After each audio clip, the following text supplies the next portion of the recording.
কিবা একদিন বড় নাগর শেখর কদম্ব তরুয়া তলে।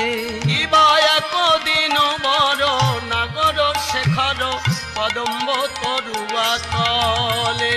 ওদিকে বৃষভানু সুতে সখীগণ সাথে যাইতে যমুনা জলে।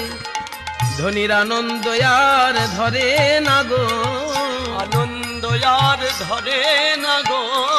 কৃষ্ণ দর্শন পাবে বলে আনন্দ আর ধরে না গো। কৃষ্ণ দর্শন পাবে বলে আনন্দ আর ধরে না গো। রসে রসে খর নাগর চতুর উপনীত সেই পথ।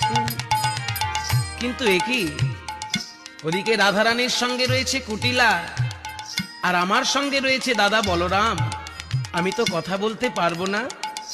আমি বরং মাথার কেশ স্পর্শ করে জানিয়ে দিই যে আমি কিশোর কুঞ্জে যাব।